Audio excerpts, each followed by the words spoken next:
Welcome to Learning English with Captain Binoy Varakil, Assistant Professor, Department of English, St. Joseph's College, Devagiri, Kozhikode, Kerala. Today, I'm introducing one of the most important poets of 20th century. The poet is Philip Larkin. Let's look at the literary career of Philip Larkin. Philip Larkin lived between 1922 and 1985. He was born on 9th August 1922 in Coventry, Warwickshire. He was educated at King Henry VIII School, Coventry, and St. John's College, Oxford, from where he graduated in 1943. At Oxford, he and Kingsley Amis became close friends. Both shared an enthusiasm for traditional jazz. Amis' Lucky Jim of 1954 was dedicated to Philip Larkin. After listening to a talk at the English Club at Oxford by Vernon Watkins, Larkin came under the spell of Yeats' poetry. The North Ship, 1945, his first collection of poems, mostly of love lyric, bears significant traces of Yeatsian influence. He soon shifted his allegiance to Thomas Hardy, who remains the greatest single source of inspiration in his work. The Less Deceived, 1955, is an important collection of poems. His poems also appeared in New Lines of 1956, Robert Conquest's anthology of significant new words of 50s. His next volume of verse, The Wits and Weddings, appeared in 1964. High Windows of 1974 is his latest book of poems.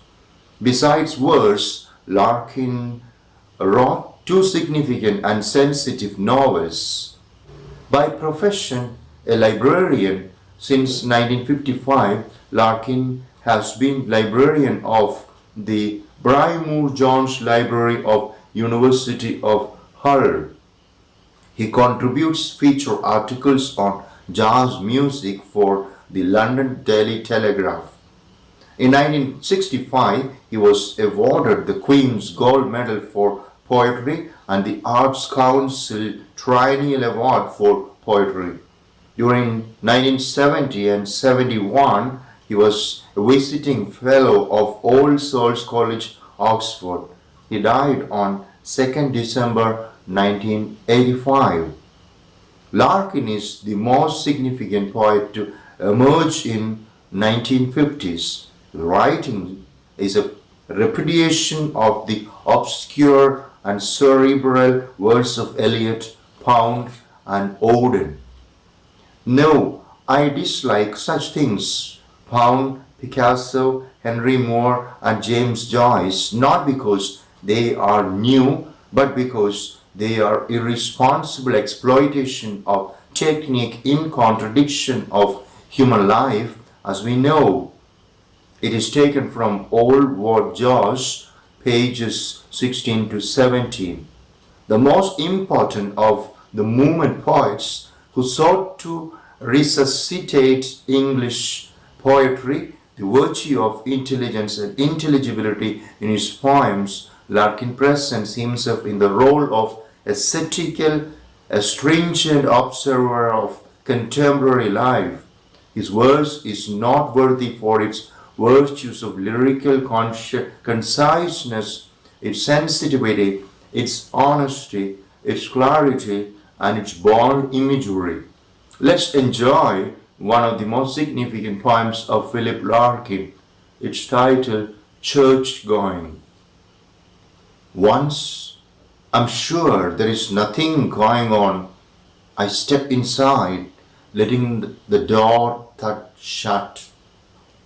Another church, matting, seats and stone, and little books, sprawlings of flowers cut for Sunday, brownish now, some brass and stuff up at the holy end, the small, neat organ, and a tense, musty, unignorable silence brewed God knows how long.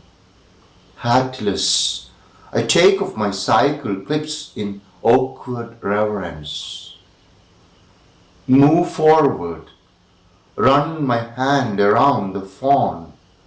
From where I stand, the roof looks almost new, cleaned or restored. Someone would know I don't. Mounting the lectern, I peruse a few hectoring large-scale verses and pronounce, "Here endeth," much more loudly than I had meant. The echoes snigger briefly. Back at the door, I sign the book, donate an Irish sixpence, reflect the place was not worth stopping for. Yet stop I did. In fact, I often do, and always end much at a loss like this, wondering what to look for, wondering too when churches fall completely out of use, what we shall turn them into. If we shall keep a few cathedrals chronically on show, their parchment, plate and pixies locked cases, and let the rest rent free to Rainham sheep, shall we avoid them as unlucky places? Or, after dark, will dubious women come to make their children touch a particular stone? Pick simples for a cancer, or some advice night see walking a dead one. Power of some sort or other will go on in games, in riddles, seemingly at random, but superstition, like belief, must die, and what remains when disbelief has gone?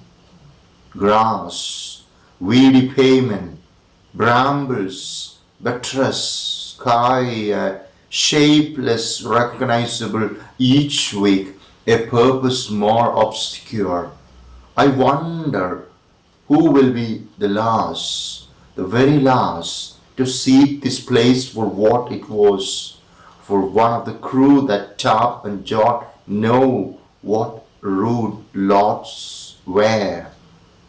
Some ruined bibber, randy for antique, on Christmas addict, counting on a whiff of gown and bands and organ pipes and mirror.